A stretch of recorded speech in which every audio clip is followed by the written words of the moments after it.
You are watching Sagarmatha Television. Now it's time for a legal discussion with attorneys Fitzgerald Lewis and Eleazar, attorneys at law from the law office of Lewis and Associates in Falls Church, Virginia.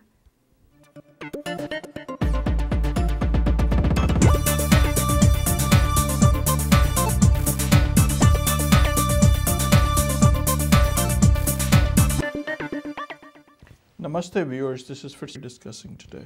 Mr. Lewis, I wanted to continue with what we were talking about in our last session. And a related topic is withholding from removal. I know this is something that some of our viewers of this program and individuals who have had asylum claims are aware of, but generally people are not aware of what removal from withholding is. And also we have seen that individuals who have been granted removal from withholding of lately have been having issues with the local deportation. Well, I think one of the first thing is to discuss the fact about the difference between withholding and asylum, because I think this is a question children and your spouse if they're overseas. Right. So that's asylum. Now the other thing asylum does is after 5 years of your stay in the United States, it allows you a year later to apply for your green card, and then 5 years later to apply for your citizenship. So that's basically be able to stay in the United States, and that's the extent of the benefit that you're going to get. You cannot, if your family is overseas, you cannot go out of the country. If you cannot bring them here, you cannot apply for any type of relief by virtue of your own status. You cannot do that. So that's the main difference between withholding. And of course, if you don't have status, it doesn't give you status. You cannot apply for green card, irrespective of how much time has passed. And you certainly cannot apply for your citizenship because there's no basis for it.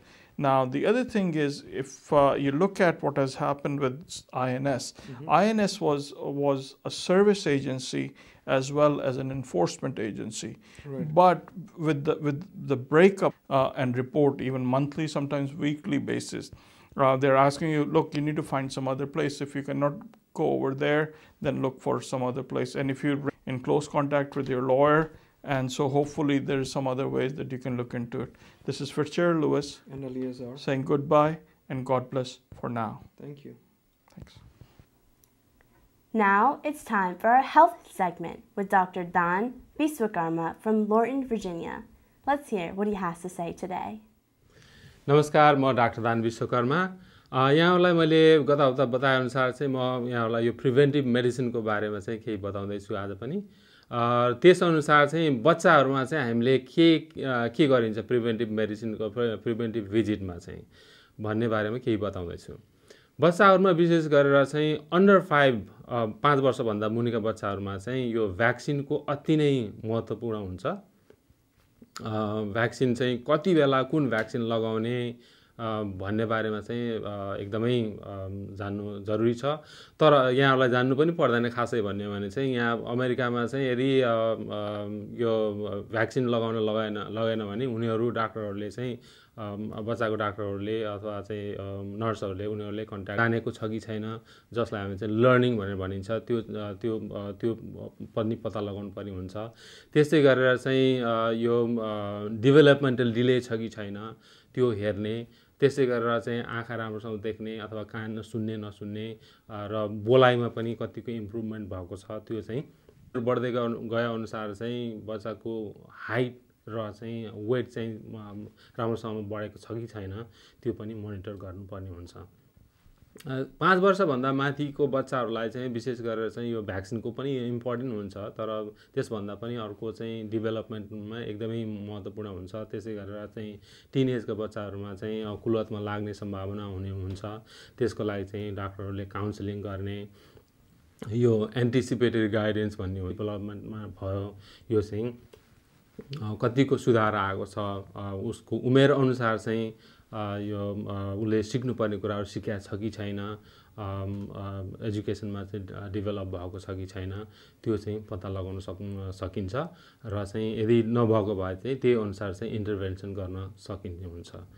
हस् त आजलाई यो बच्चाहरूको develop यो health maintenance सम्बन्धीको संक्षिप्त जानकारी यति नै। अर्को हप्ता एडल्टहरुमा चाहिँ हेल्थ मेन्टेनेन्स सम्बन्धी र प्रिभेन्सन सम्बन्धी कुराहरू चाहिँ लिएर उपस्थित हुनेछु। त्यति बेलासम्मलाई बिदा दिनुहोस्। नमस्कार। Well, viewers, that is all for today. We hope you have enjoyed this episode of Sagarmatha Television. Don't forget to watch Nepal Darshan Television every Sunday at 12:30 p.m. right here on MHZ Networks. Now, we would like to conclude today's episode with this wonderful Nepali song. See you next week. Until then, I'm Shreya Skadahal saying goodbye, namaste, and happy Dasai.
तिमी एउटा बाइला जाला